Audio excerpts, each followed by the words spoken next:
दो तीन चार पाँच छः रोक जाओ एक दो। નમસ્કાર મિત્રો, તમે જાણો જ છો કે ખેલકૂદ એ આપણી સહજ ક્રિયા છે. તમને રમવું કૂદવું વધારે ગમે છે અને રમવા કૂદવાની સાથે સાથે આપણને સુંદર વ્યાયામ પણ મળે છે. આ જ રીતે સાધન વ્યાયામ દ્વારા પણ આપણને ઘણો બધો આનંદ મળે છે. સાધન વ્યાયામમાં ડમ્બેલ્સ, વોન્ડ, પૈયા, લેઝીમ જેવા સાધનો દ્વારા પણ આપણે વ્યાયામ કરી શકીએ છીએ. તો આજે આપણે અહીંયા લેઝીમની પ્રાથમિક ક્રિયાઓ અને લેઝીમ દ્વારા થતા દાવો વિશે આપણે જાણકારી મેળવશું. લેઝીમ મુખ્યત્વે બે પ્રકારે થાય છે. એક ઘાટી લેઝીમ અને બીજું છે હિન્દુસ્તાની લેઝીમ. તો અહીંયા આજે આપણે હિન્દુસ્તાની લેઝીમ વિશે કેટલીક જાણકારી મેળવશું. લેઝીમની પ્રાથમિક ક્રિયાઓમાં પહેલી ક્રિયા એટલે લેઝીમ લપેટની સ્થિતિ.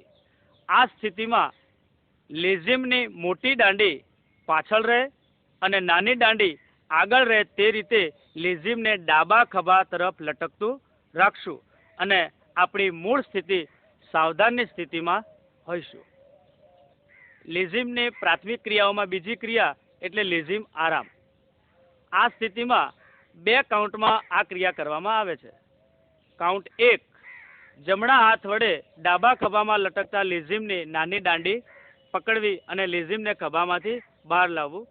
કાઉન્ટ 2 વખતે એ લેઝીમને જમણા હાથથી નીચેની તરફ લઈ જવું અને મોટી દાંડી જમીન તરફ લટકતી રહે તે રીતે સીધા સાવધાનમાં ઊભા રહેવું.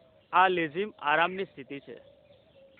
લેઝીમની પ્રાથમિક ક્રિયાઓમાં ત્રીજી ક્રિયા એટલે લેઝીમ હોશિયાર. આ ક્રિયા મુખ્યત્વે 2 કાઉન્ટમાં કરવામાં આવે છે. પહેલા કાઉન્ટમાં લેઝીમની નાની દાંડી જમણા હાથમાં પકડેલી રાખવી. બીજા કાઉન્ટ વખતે ડાબા હાથમાં લેઝીમની મોટી દાંડી અને જમણા હાથમાં લેઝીમની નાની દાંડી પકડી બાણ ખેંચતા હોય તે રીતે ડાબો હાથ ખભાની સમાંતર અને જમણો હાથ કોણીમાંથી વાળેલો રાખવો અને જમણો હાથની સ્થિતિ જમીનને સમાંતર રાખવી. આ ક્રિયા લેઝીમ હોશિયારની ક્રિયા થશે.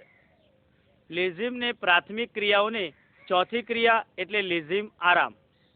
આ ક્રિયાને લેઝીમ હોશિયારની સ્થિતિમાંથી મુખ્યત્વે 2 કાઉન્ટમાં કરવામાં આવે છે. કાઉન્ટ 1 વખતે ડાબા હાથની મોટી દાંડીને જમણા હાથની નાની દાંડી પાસે લાવી જમણી બગલની પાસે લાવશું. કાઉન્ટ 2 વખતે નાની દાંડી જમણા હાથમાં પકડી જમણો હાથ સીધો કરી લેઝીમને જમીન તરફ સીધું લટકતું રાખશું. આ રીતે આ ક્રિયા થશે. લેઝીમની પ્રાથમિક ક્રિયાઓમાં 5મી ક્રિયા એટલે લેઝીમ પવિત્રાપે હોશિયાર. મુખ્યત્વે આ ક્રિયા લેઝીમ લપેટની સ્થિતિમાંથી 2 કાઉન્ટમાં કરવામાં આવશે. કાઉન્ટ 1 વખતે લેઝીમની નાની દાંડી જમણા હાથ વડે પકડવી. કાઉન્ટ 2 વખતે લેઝીમને ડાબા ખભા પરથી ઉતારી જમણા હાથ વડે નાની અને ડાબા હાથ વડે મોટી દાંડી પકડી ડાબા હાથને સીધો કરી જમણા હાથને કોણીમાંથી વાળેલો રાખી બાણ ખેંચતા હોય તે સ્થિતિમાં આવશું. ત્યાર પછી જમણા પગને પાછળની તરફ લઈ જઈશું અને આગળના ડાબા પગ વડે પવિત્રા કરાવશું. આ થશે લેઝીમ પવિત્રાની સ્થિતિ. લેઝીમની પ્રાથમિક ક્રિયાઓની 6ઠ્ઠી ક્રિયા એટલે લેઝીમ આરામ. આ ક્રિયાને લેઝીમ પવિત્રાપે હોશિયારની સ્થિતિમાંથી 2 કાઉન્ટમાં કરવાની થશે.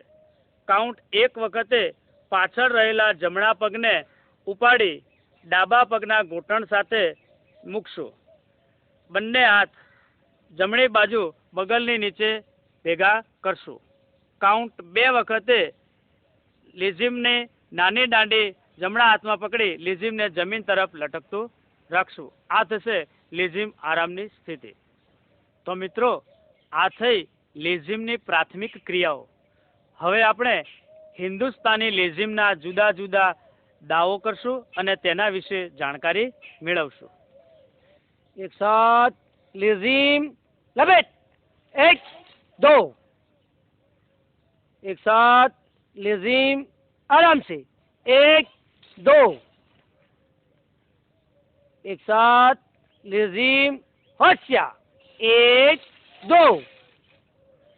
दाव नंबर 1, 4 आवाज एक साथ ताल से छोड़ो 1 दो तीन चार पाँच छः सात आठ एक दो तीन चार पाँच छः रुक जाओ एक साथ लेजीम आराम से एक दो सात लेजीम होशियार